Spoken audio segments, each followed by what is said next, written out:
Hi guys, today I'm at REI or Recreational Equipment Incorporated. I'm sure many of you all know, it's a really awesome store.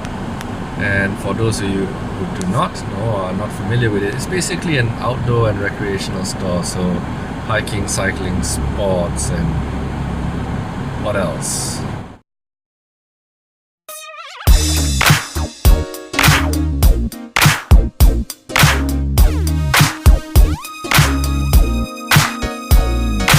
This is it walking in.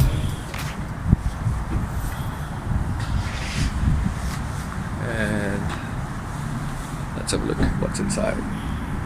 This is a nice touch. They've encased nice access in epoxy resin, I guess.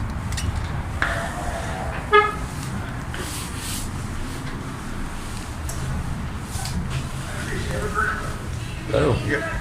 What? Got it? Yes. So first impressions, it is a massive store.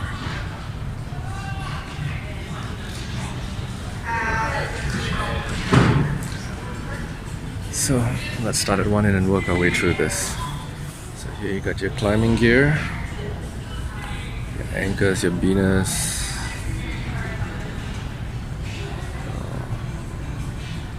belays, vest pouches, backpacks, bicycle gear, bicycle locks, climbing rope, climbing harnesses, bicycle racks, bicycle hooks, bicycle seats, bicycle oil, bicycle tools. Man, if we had this back home, it'd be awesome. Bicycle tools, puncture repair kits, new tires, some really aggressive treads there. Now this outlet has a massive selection of bikes. The other one I went to the other day wasn't so big on bikes, but I guess each caters to the community where it's at.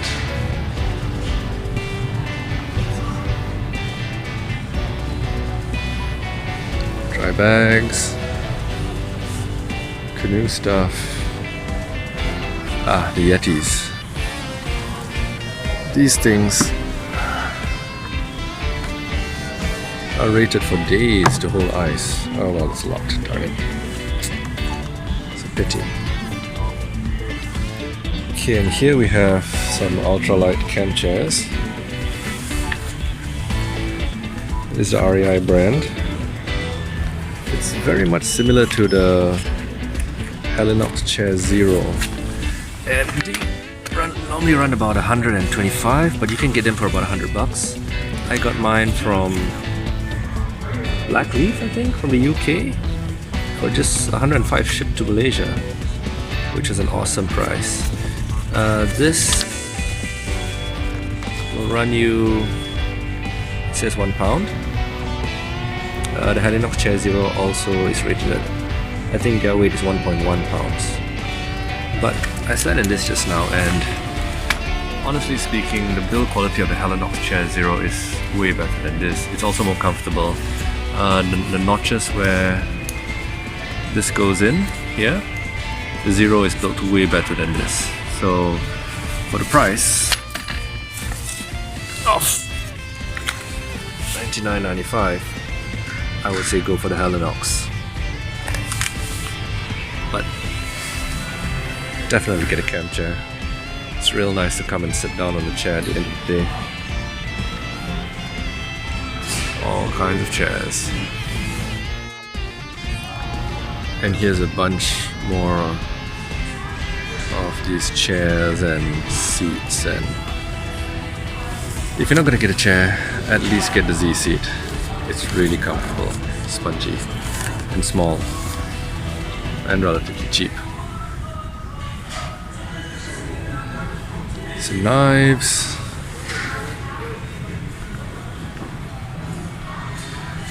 The Open L. This is a classic. I love this knife. They've got patches and yep, got one of these. This is for your bug nut. This is tenacious tape. I should get probably some tenacious tape, which is this. This is amazing stuff. If you plan on sealing backpacks which are made of X-Pack or Dyneema, you need this stuff. Seam Grip WP. I tried using the Permatex flowable silicone. Some people say it doesn't work, it doesn't stick. So these are all the different seam seals that they have here.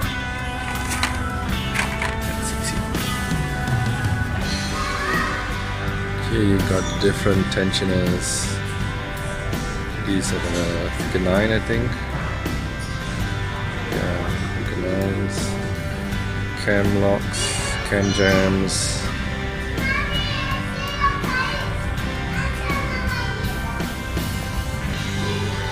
And some paracord. Okay, and now we have knives. A lot of ultralight hikers say that they just take a mini Swiss knife like this.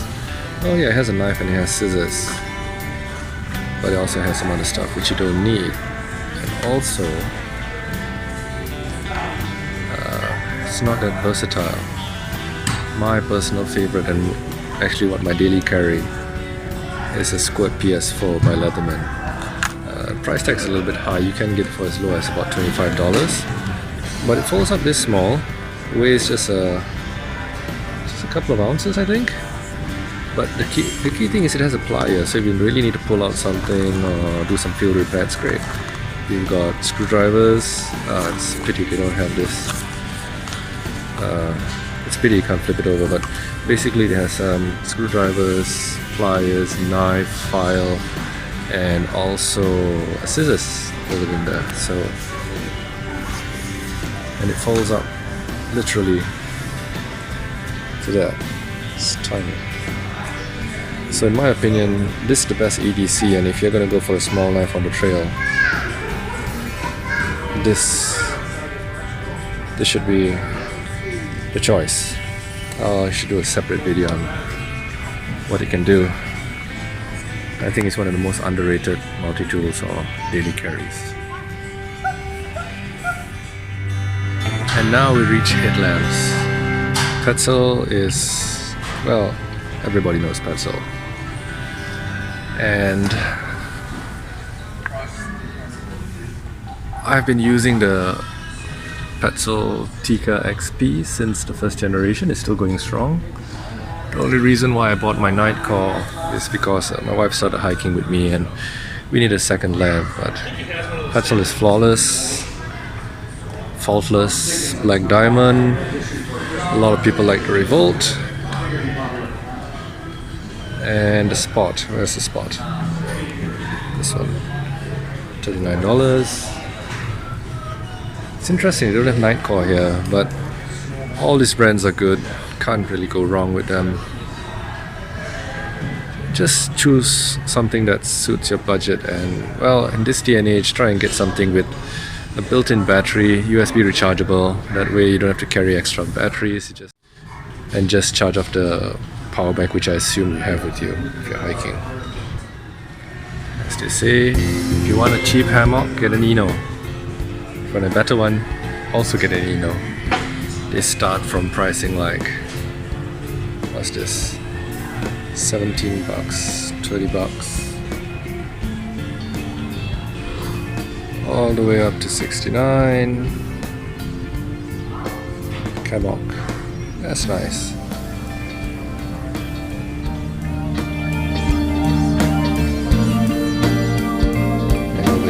Hennessy, which many are familiar with. Tents, camp tables, generic tops, $10 a pop.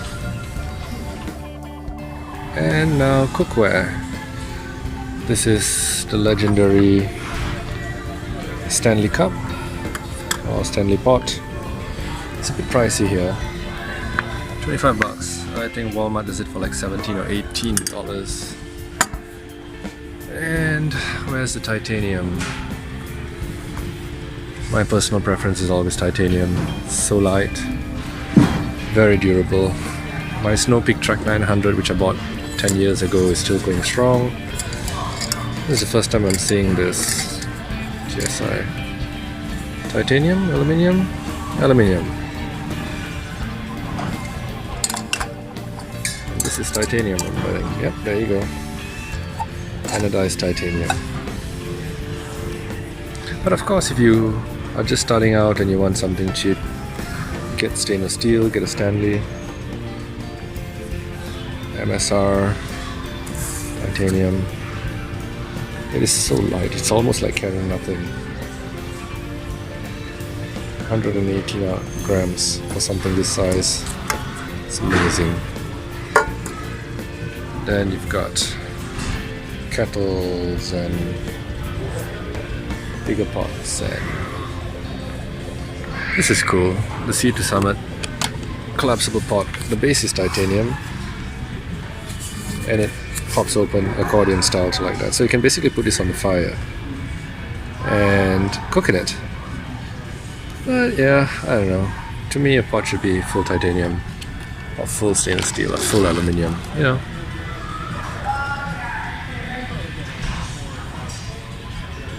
And here we have various knickknacks, which I don't think I subscribe to any of them.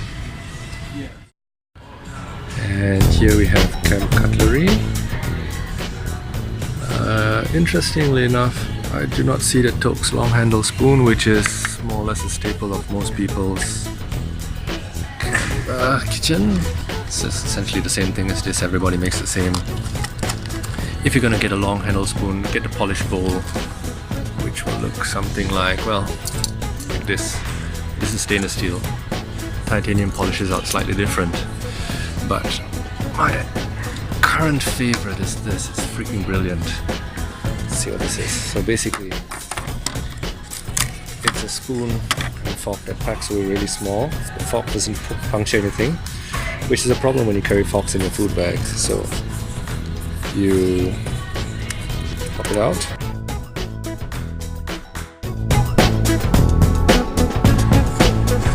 Put it in. It clicks. And essentially you have a long spoon which can dig down into your mountain house and whatnot. Got a fork if you really need it. And it weighs, I don't know, lifetime warranty. I never knew that.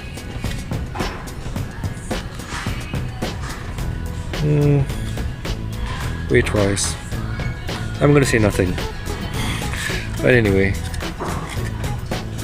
it's a real clever design. Human Gear makes great stuff.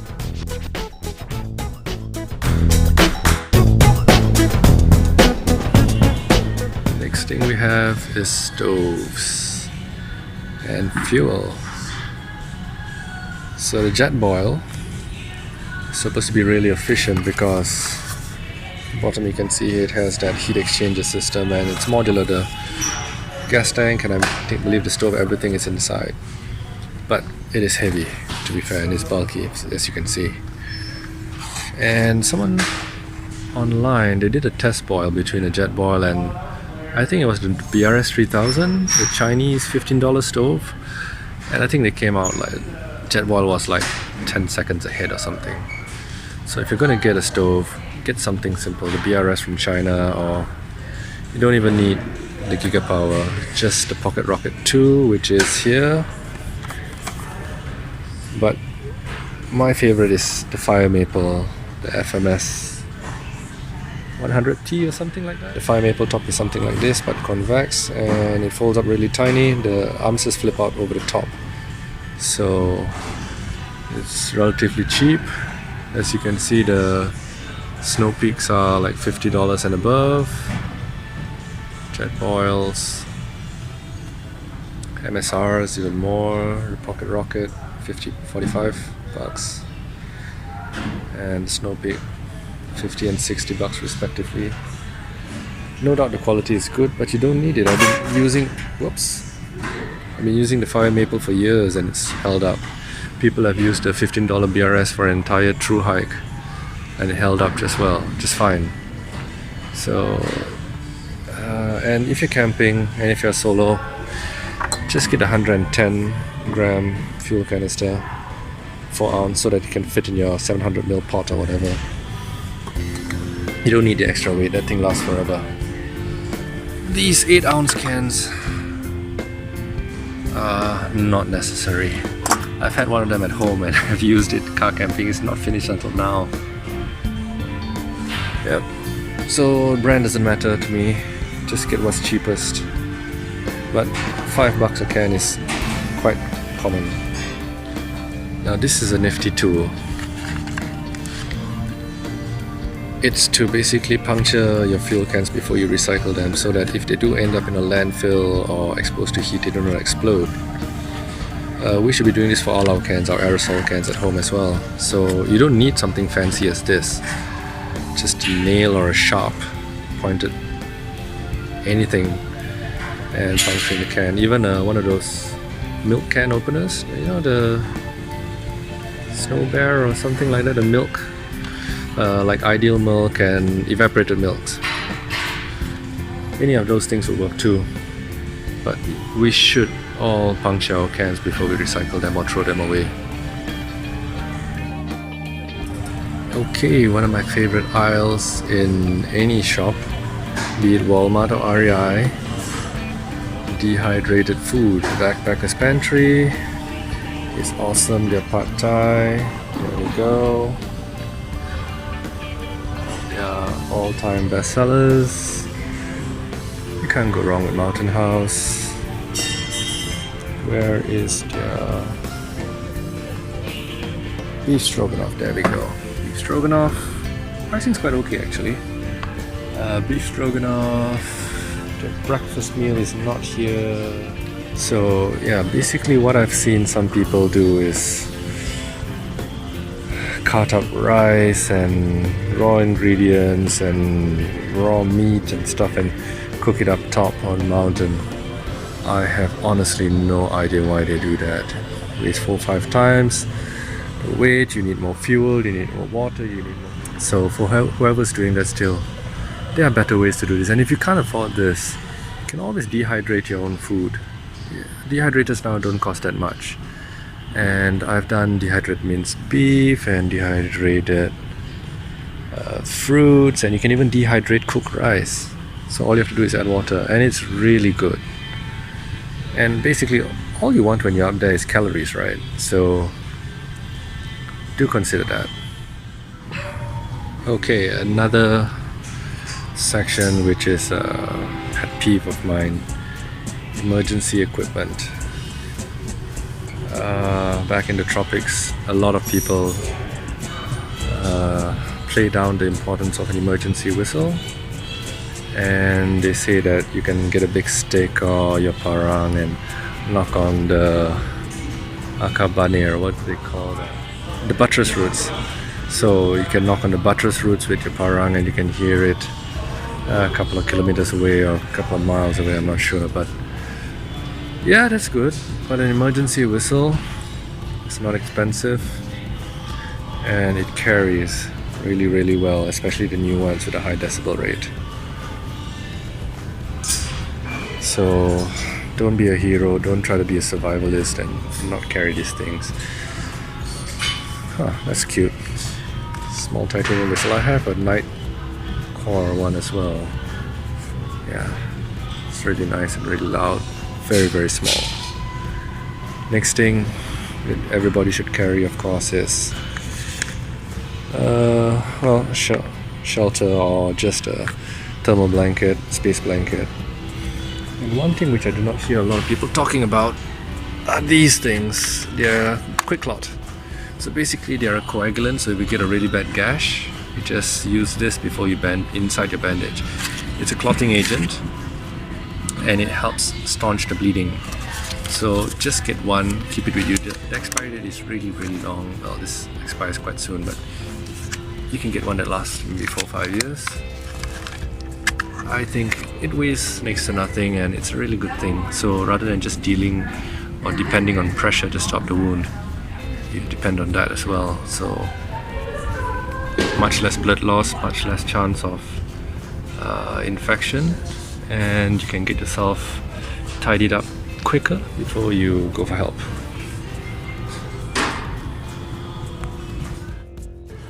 Here we have the legendary GSI Outdoors poop trowel and the even more infamous Deuce of Spades by Tent Labs. Well, they just call it the Deuce 2 now. It's flexible if you flex it sideways, if you see that. But for digging, actually, it is really strong. Of course, it costs a bomb compared to the GSI, but what I use is the Coghlan's. It's slightly lighter than it, and also it does not have all these holes where dirt can accumulate, and this has writing on the back that is just clean, so it's easy to keep clean and tidy. Also seen a couple of them break here, something like that. Anyway, if you're on a budget, get a Coghlan's poop trowel. If you can afford this, get this. It weighs, I think, point something of an ounce. There you go, 0.6 of an ounce, 17 grams. If you can't carry this to keep the place tidy, you don't deserve to be out there. I've seen so many piles of human refuse adjacent to the trail, unburied, and that is just so freaking irresponsible. It's because people don't have a trowel to dig a hole. So yeah, carry something. And my last pet peeve for local hikers is boiling water or drinking from a stream without using a filter, or should I say rather than using a filter. I mean, I know these are expensive, but you can get this in Walmart for I think $29, and you can get them online on Lazada and places like that for an equivalent exchange rate, but with a little markup. But come on, these things keep not viruses but bacteria and things like Giardia and all that away from us. And it's so easy to use. It screws onto a regular bottle, you got the pouches, and it lasts for, what is it, like 1 million gallons or something like that, 1 million liters. They even have a lifetime warranty. But yeah, it lasts a huge amount of time. So you'll be using this for years if you don't use it in a cold climate and freeze it out. And the other thing is, so they have, this is the traditional 0.1 Sawyer Squeeze 0.1. They have the Sawyer Squeeze Micro, and they have the Sawyer Squeeze Mini. I dropped that, my bad. So putting them side by side, yes, this is slightly bigger. These two are almost identical. This is fatter, this is slimmer, but for the slight weight difference, I think this weighs like point something or just an ounce more, maybe about 30 grams more. This thing lasts a lot longer, doesn't clog up as much or as easily, and the flow rate is much better. You'll get probably tired trying to squeeze water through this after a while, but this keeps up a good flow rate. So pay the little extra money that it is, and just get this, and don't bother about the weight. It's almost negligible. So this is 100,000 gallons, and I think this is 1 million. So just calculate how many liters or gallons you drink per day on a trip, and you can extrapolate that to how many years you'd be able to use this, which is ridiculous. You'll probably break it or lose it before you run out of filter capacity. One other thing that I think most people should get is one of these signal mirrors. I think mine is bigger. I think Starflash has actually shrunk the mirror. But these are plastic, they weigh next to nothing, super durable. And in addition to being a signal mirror, you can use it to check out parts of your body that you can't really see if you need to inspect something. This is also plastic, it weighs next to nothing, but it doesn't have the signal function, so I'd say go with the Starflash. And here we have hiking poles, another underrated or not very popular thing back home for some reason. It's seen as a sign of weakness or frailty if you use a hiking pole, especially if you use two when you're hiking. So this is the women's Cressida, if I'm not mistaken. Yep. So these are my wife's poles. Back then when I bought it for her, hers was fully cork, which is awesome. It's so comfortable. Now it's become like my poles, which are the Lucky Makalu or something like that. Also nice, but the full cork is really good. So similar quick release. I think they've changed that to metal. But my advice, if you're gonna get poles now, get this type. Get the Z type, the micro Vario. 139 versus 119, 120 bucks. These things fold down so much smaller. This is the shortest that you will get on these poles, and these things fold down to 1/3. It's awesome. Get the Z type poles. They are so much more compact, easy to pack in your bag when you fly, especially. Yeah. So Black Diamond also makes good Z poles, but I'm still a lucky person. Some people like the straighter handles of the Black Diamond, and some people like the contoured. I can see why this is turned some people off, because sometimes you want to move your hand about up or down as you hike, and this kind of interferes, so I actually end up using it backwards sometimes. But yeah, I might consider straight handle next time. But if you can, get some form of cork, be it full corks like this, or even partial corks like this. These are composite corks. Of course, they have tons of clothes, which is amazing.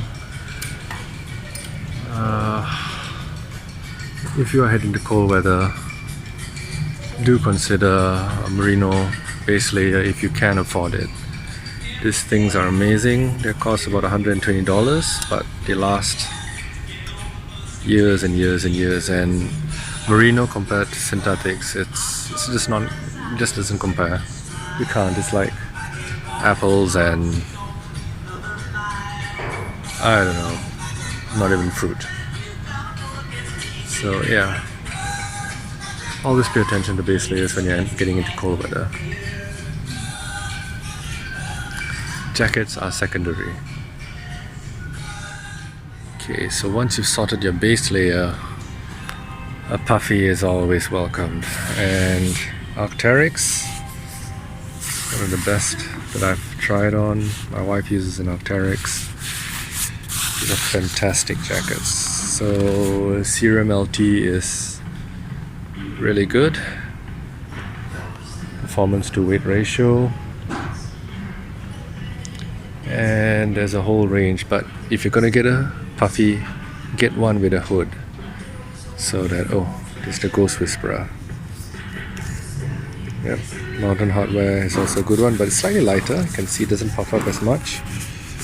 So, but it is ultra light. What is it? It's almost 200 over grams, 7 odd ounces.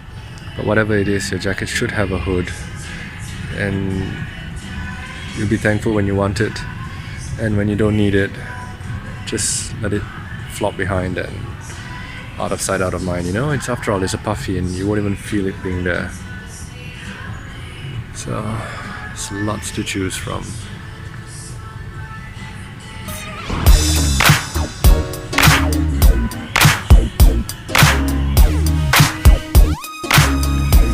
So I guess that's about it. We've covered most sections, and it's been really interesting. Lots of good stuff here. But as we've seen with the pricing, like for the Stanley pot, you gotta pick and choose. You gotta know what the market price is. Some things are worthwhile here. If you're a member, you get normally 10% back, but I'm gonna now pay for what I've picked up, and we'll wrap up outside.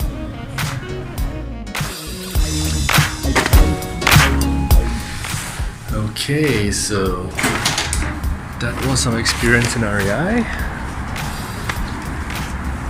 Lovely space, lovely place. It's It's really interesting. Can even just come over and just have a look and walk around and spend times. Adventure has no off-season, that's nice. Okay, so that was our trip to REI. I hope you enjoyed it. A few of my thoughts added in there as we went along, and if you're ever in a place or a town that has an REI and you haven't been there, do drop by. It is massive fun, even if you don't buy anything, but I think you will end up at least buying something. Like the last thing I got, it's in the boot now, but is the Night Eyes Moonlight or something. It's a small little carabiner mounted lamp. I'll throw it up somewhere here. I'm not sure where it'll pop up, but it's great to hook onto the ridge line of a hammock, and that's your night lamp if you need to find your way around or locate things in the overhead organizer. Yeah, so that was, I think, $10, and I got mine shipped to me last time for, I think, a little bit more than that actually. So since I have two hammocks now, one for me and one for the wife, I figured I'd better get another one. Okay guys, I hope you enjoyed it. I know this ran a little bit long because REI has a lot to offer and there was a lot to see. So get out, get hiking, and I'll see you on the trail.